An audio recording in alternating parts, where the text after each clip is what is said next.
I was thinking earlier when I knew that I would be having the privilege of speaking with you, that how through whatever amplification of whatever sense, how would it be possible ever to abstract ourselves from the limitations of our sensory instruments and the limitations of our capacity for knowledge? I was thinking, whatever data is put in, it's like it's being put into a red dye, so it's always going to be dyed red because it's always having to pass through the nexus of our understanding and experience. So I wondered how it could ever be understood. Yeah, well, okay, good. So this is a very new area, and this is what I've devoted myself to almost entirely for the last several years, which is the question of how we get data into the brain. And so, we come to the table with eyes and ears and nose and mouth and fingertips and all this stuff, and that's how we get data in. How the data gets in there, though, is all as electrochemical spikes. So in other words, when photons hit my eyes or air compression waves hit my ears or molecules hit my nose, that gets turned into these spikes where neurons, pop off. And all that happens inside my head, it's just blackness and lots of these spikes. So the question is, how does the brain ever know that is supposed to be vision and that's supposed to be hearing and that is smell? Because it all looks exactly the same on the inside. In other words, if I were to show you a little piece of brain tissue and you were to see all these spikes, and if I were to ask you, hey, is that visual cortex you're looking at or auditory? You couldn't tell me. I couldn't tell you because it all looks exactly the same. So you may know this, but this led me some years ago to figure that we might be able to feed new kinds of data streams into the brain and, develop conscious perception of them in the same way that we have vision or hearing or things like that. So I built with my team a wristband, and it's got vibratory motors on the inside. We started by building a vest, but now it's a wristband. And this can turn whatever data stream into patterns of vibration on the skin. And the question we're pursuing now is, can you develop a completely new sense of something? Oh, wow. Yeah. Now, it still may be dyed red, as you said, because, fundamentally it's passed into the brain of a human. But the idea is, do we have to be limited to vision and hearing and smell, or is that just what we happen to have inherited from a complex road of evolution? And of course, across the animal kingdom, you have animals with very different sorts of sensors, like heat pits or electroreception or magnetoreception, all kinds of things.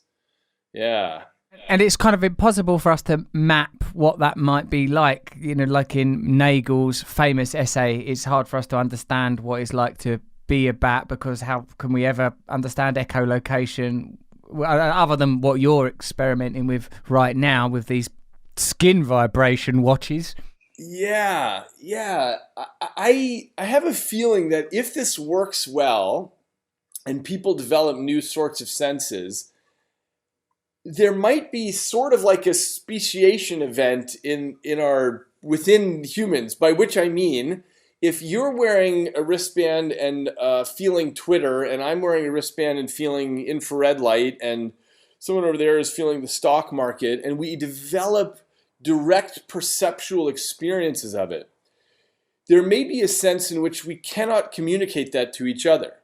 Because I would say, I'm feeling infrared light, right? So I say, hey, Russell, I have a feeling there's one of those night vision cameras over there, and I can tell where it is. And you say, oh, well, I can tell that people are talking about the American election in this way on Twitter. And our friend over there says, hey, I can tell that oil is crashing right now and it feels a particular way. Like, it actually feels bad to me. The point is that we might end up with very different perceptions, and there's no way to communicate it with each other.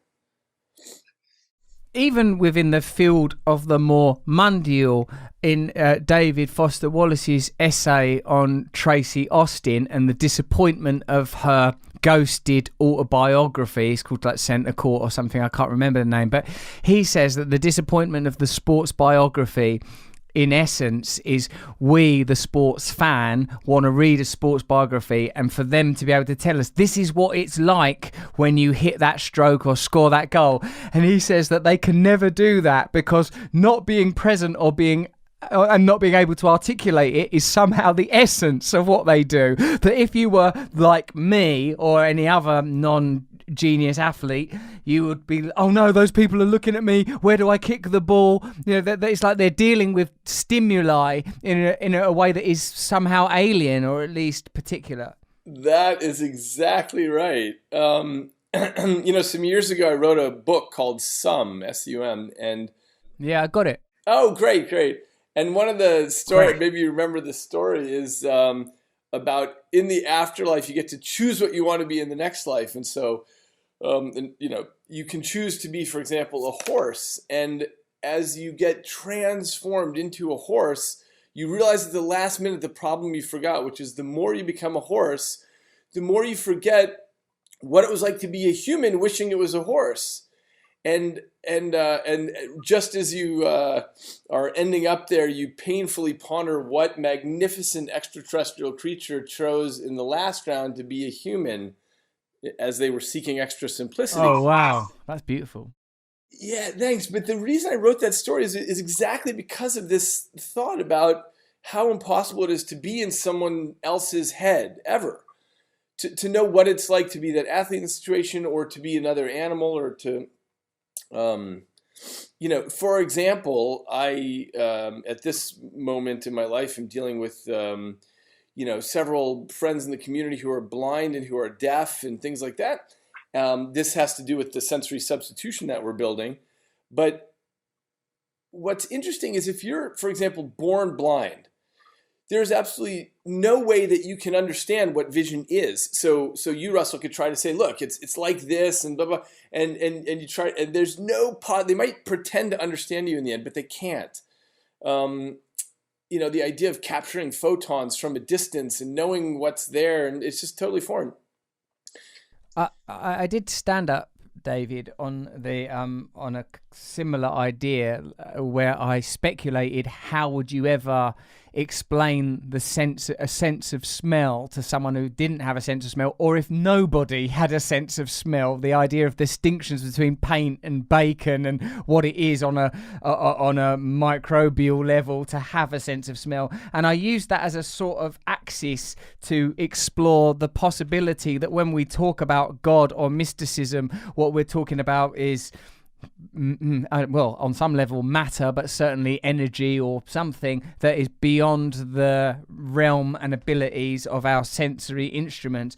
I recognise as a Stanford neuroscientist, you're unlikely to be particularly tolerant of woo-woo, but what I've seen you speak somewhat about, these gaps between the points of knowledge and points of the known. And what do you have time even to look at sort of scriptural knowledge, and have you seen things in any theological writing that seems to you to be inferring or reaching towards some things that you have encountered through scientific study?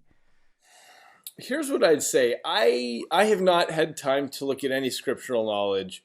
I am a lover of literature, though. And in fact, as an undergraduate, I majored in British and American literature because that was my first love.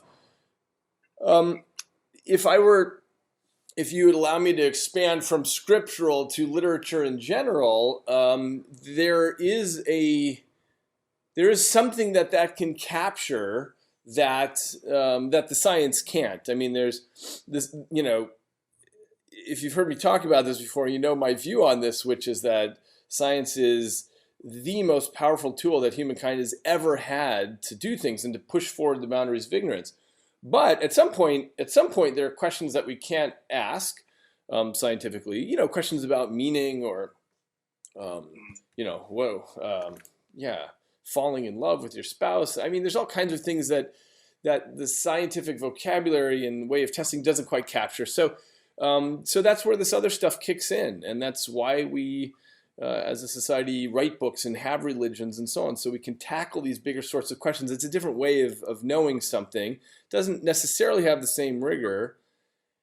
And my impression, correct me if you have a different take on it, my impression is that, a lot of the stuff that people point to in scripture that they say, hey, this is like quantum mechanics, which was discovered later, I think that's probably pulling from a vast pool and finding something that looks alike. It's not necessarily doing the same job as science. Yeah. I think it would be reductive to make sort of direct parallels between, like, a particular passage, perhaps, of the Bhagavad Gita and, say, quantum theory, about which I know, even less than most people. But there are sort of things that seem to poetically suggest like a realm of limitless possibilities that are simultaneously occurring while not happening at different points in space and time, which in themselves are constructs based on the limitations of our senses. Like that, for me, that's like in the rhythms, patterns, and poetry of Ayurvedic literature in particular. I sort of feel the kind of things that I get from scientists that are able to communicate on a popular and in lay terms. I sort of feel like, oh yeah, this is the same thing. This is the same thing.